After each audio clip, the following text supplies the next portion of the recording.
안녕하세요, 성도 여러분. 금요일 아침입니다. 오늘도 계속해서 하나님의 말씀이 예배소서를 통해서 묵상과 은혜를 나누기를 원합니다.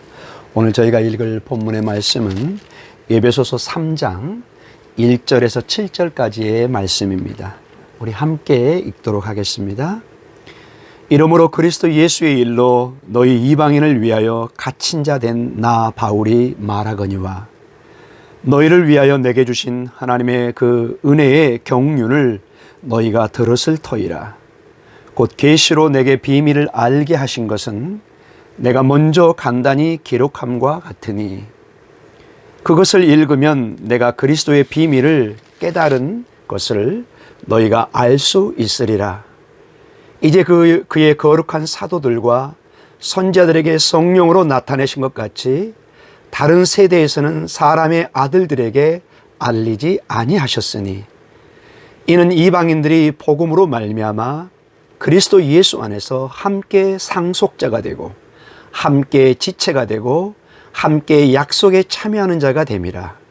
이 복음을 위하여 그의 능력이 역사하시는 대로 내게 주신 하나님의 은혜의 선물을 따라 내가 일꾼이 되었노라. 아멘. 사랑하는 성도 여러분, 어제 저희는 하나님의 말씀인 예배소서 2장 19절에서 22절 그 본문을 통해서 예배소 교회가, 즉 우리 성도들이 얼마나 하나님의 크신 은혜를, 크신 정체성을 가지고 있는가를 보았습니다. 그것은 교회는 하나님의 백성이요, 하나님의 가족이요, 하나님의 성전된 놀라운 그러한 특권과 정체성과 축복을 받았다고 말씀하고 있습니다. 그런데 계속해서 이 예배소 교회의 구성원 중에 한 명이었던, 한 부분이었던 이방인들에 대해서 특별히 오늘 귀한 하나님의 비밀을 말씀하기를 원합니다. 오늘 특별히 3장 3절과 4절에 보면은 곧 계시로 내게 비밀을 알게 하신 것은 내가 먼저 간단히 기록함과 같으니 그것을 읽으면 내가 그리스도의 비밀을 깨달은 것을 너희가 알 수 있으리라. 그리스도의 비밀, 하나님의 비밀을 이제 알리고자 한다고 말씀하고 계십니다. 즉 사도 바울은 오늘 3장 1절에 보면은 너희 이방인을 위해서 나 갇힌 자 된, 복음을 전하기 위해 갇힌 이 사도 바울이 이방인들을 향한 하나님의 그 감추어진 비밀을 이제 말하고자 한다고 말씀하고 계십니다. 특별히 이 감추어진 비밀의 이 비밀은 원래 하나님의 크신 계획이 먼저 아브라함을 통해서 이스라엘 백성들에게, 유대인들에게 이것이 드러났습니다. 그런데 하나님의 계획은 이미 창세기 12장 1절과 3절에서도 말씀했지만은 이것은 이스라엘 백성에게만 국한된 것이 아니라 만민에게, 열국에게 열려져 있었던 것이고 오늘 드디어 하나님의 때에 그리스도 안에 이방인들, 즉 열국을 향한 하나님의 비밀을 말씀하고자 하신다고 오늘 우리에게 보여주고 있습니다. 그것은 첫째로 6절에 보니까 이 이방인들이 유대인들과 함께 상속자가 되었다. 즉 유대인들에게만 주어진, 이스라엘의 백성들에게 주어진 그 몫을 이방인들에게도 주어졌다고 말씀하고 계십니다. 6절에 보니까 이는 이방인들이 복음으로 말미암아 그리스도 예수 안에서 함께 상속자가 되고 그 분깃을, 그 몫을, 그 유업을 함께 나누는 자가 됐다. 이렇게 말씀하고 계십니다. 그리고 두 번째로 함께 지체가 되고, 즉 한 몸에 한 지체가 됐다는 것입니다. 지금까지 하나님의 축복의 이 모든 것은 유대인들에게만 주어진 하나의 유대인들이 선민이고 유대인들이 하나님의 백성들이었습니다. 언약의 백성이었습니다. 그리고 마치 이 이방인들은 이등 국민처럼, 백성처럼 간주되는 그런 모습이 있었지만은 그리스도 안에 이제는 이등 백성이 아니라 한 지체로서 동등한 한 지체의 모습을 우리가 가지고 있다. 이 비밀을 말씀해 주고 있습니다. 그리고 세 번째로는 함께 약속에 참여하는 자가 됩니다.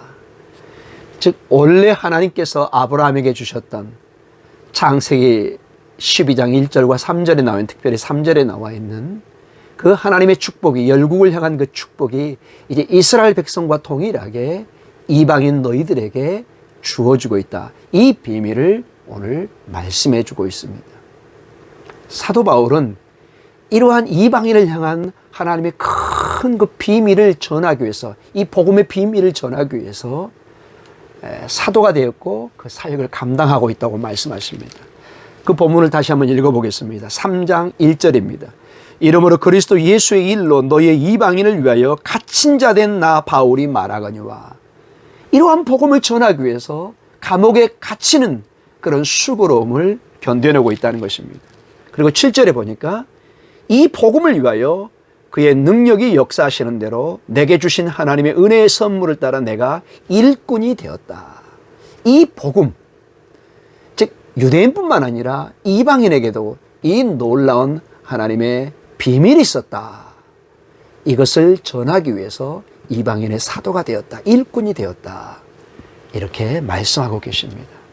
사랑하는 성도 여러분, 그리스도 안에 감추어진 비밀 중에 가장 놀라운 것이 바로 여러분과 저 같은 이방인이, 유대인이 아닌 언약 백성 밖에 있었던 저희들에게 이렇게 놀라운 하나님의 감추어진 비밀이 있었다는 것입니다. 이것이 드러나고 이 비밀을 안 이방인들은 이제 기뻐하고 감사합니다. 그러나 여기서 끝나는 것이 아니라 오늘 사도 바울처럼 그의 인생을 다해서 시간과 땀과 눈물과 피를 쏟아서 이 비밀을 온 세상, 이걸 모르는 온 세상에 전하려는 그러한 사명을 우리에게 도전해 주고 있습니다. 21세기를 살아가는 저희들에게도 이 하나님의 비밀을 전할, 그리고 전도할, 선교할 사명이 우리에게 주어지고 있는 것을 보게 됩니다. 사도 바울뿐만 아니라 교회에 주어진 몫이요 사명입니다. 저희 교회도, 저희 성도들도 늘 때를 얻든지 못 얻든지 이 하나님의 감춰진 비밀, 예수 그리스도 안에 감춰진 이 비밀, 그리스도 안에 하나님의 놀라운 이 복음의 비밀을 전하기 위해서 오늘도 저희들이 기도하고 힘써야 되는 도전이 있는 것을 저희가 다시 한번 기도하고 생각해 봅니다. 여러분의 삶 속에서도 이 복음에 감사하고 복음에 기뻐하고, 그리고 동시에 다시 한번 전도와 선교의 도전을 받는 여러분의 삶이 우리 교회가 되기를 간절히 축원합니다. 함께 기도하겠습니다. 하나님 아버지 감사합니다. 오늘 이 본문을 통해서 사도 바울은 이방인을 향한 놀라운 하나님의 비밀을 우리에게 말씀해 주고 있습니다. 우리 이방인들도 이제는 하나님의 백성이요, 하나님의 유업을 함께 받으며 하나님의 한 지체가 되어서 하나님의 한 약속에 참여하고 있는 이 놀라운 은혜를 우리에게 보여주심을 감사합니다. 주님, 저희들이 이제는 하나님의 동등한 백성으로서 하나님의 이 큰 축복을 받은 저희들이 이제는 그 축복을 저희가 받기만 하는 것이 아니라 늘 저희도 때를 얻든지 못하든지 사도 바울처럼 전도와 선교의 사명에 매진할 수 있는, 도전받을 수 있는 저희들 되게 해 주시옵소서. 오늘 하루도 주님께 맡깁니다. 하나님 축복해 주시옵소서. 예수님 이름으로 기도드립니다. 아멘.